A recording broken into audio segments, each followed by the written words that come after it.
Good evening दर्शकों। कलयुग media studio में आज हमारे साथ भारतीय सत्यवादी पार्टी के अध्यक्ष और अनुभवी सांसद श्री बी के नारायण हैं, जिनका लोकप्रिय नाम है खुली किताब। स्वागत है श्री खुली किताब जी। थैंक यू सो मच नैना जी। मतदाता कहते हैं कि सांसद एक डायपर के समान होते हैं, उन्हें बदलते रहना चाहिए। ये मूर्खता वाली बात है। नए डायपर को गंदा होने में कितना समय लगता है? मान लीजिए कि हम सभी भ्रष्ट राजनेताओं को जेल में डाल दें और नया चुनाव करवाएं। वो चुनाव एक तमाशा होगा, क्योंकि इलेक्शन कमीशन को कोई उम्मीदवार ही नहीं मिलेंगे। भारत में व्यापक भ्रष्टाचार है, लेकिन चीन में नहीं, क्यों?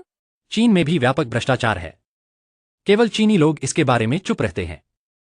क्या आपको लगता है कि हम इंडियंस को खुले तौर पर घोषणा कर देनी चाहिए कि हमारा देश एक भ्रष्टाचारियों का देश है? एकदम करना चाहिए। हमारी सत्यवादी पार्टी का आदर्श है, सच बोलो। हम सीना तान के कहते हैं कि हम भ्रष्ट राजनेताओं की पार्टी हैं। हम बहुत ईमानदारी से ये बात कहते हैं। 18 साल पहले आप एक दर्जी थे, आज आपके पास इमारतें, होटल, बड़े बड़े फार्म और कारखाने हैं। फिर भी किसी सरकार ने आपके खिलाफ भ्रष्टाचार का कोई केस नहीं लगाया। मैं हमेशा उस पार्टी में शामिल हो जाता हूं जो चुनाव जीतती है। मैं हर सरकार में मंत्री रहा हूं। अब कोई भी सरकार अपने मंत्री के खिलाफ तो केस दर्ज नहीं कराती। अगर आप विपक्ष में रहते तो आप मुकदमों के सागर में डूब जाते। बिल्कुल सही। लेकिन मैंने आपको सबसे दिलचस्प बात नहीं बताई। कोई भी सत्तारूढ़ दल नहीं चाहता था कि मैं विपक्ष में रहूं। उनके नेता मुझे मंत्री बनाने के लिए मुझसे ज्यादा उत्सुक थे। वे सीखना चाहते थे कि 3 महीने में करोड़पति कैसे बने।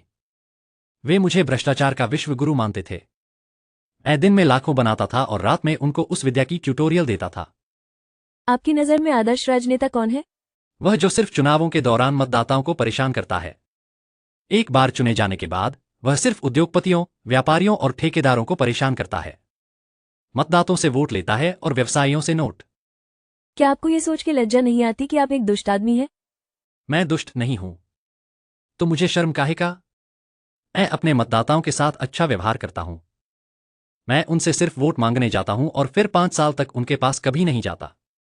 अगर मैं उनके साथ इतना अच्छा व्यवहार कर रहा हूं तो मैं क्यों सोचूं कि मैं उनके साथ दुष्टतापूर्ण व्यवहार कर रहा हूं? ऐसा सोचना तो पाखंड होगा। आप चुनाव के दौरान मतदाताओं से क्या कहते हैं? मैं उनसे कहता हूं, पॉलिटिशियन पर विश्वास मत करो। वे चोर हैं, ठग हैं, पतित जीव हैं, भेड़ियों का झुंड हैं। अगर विश्वास न हो तो मुझे चुनकर देख लीजिए।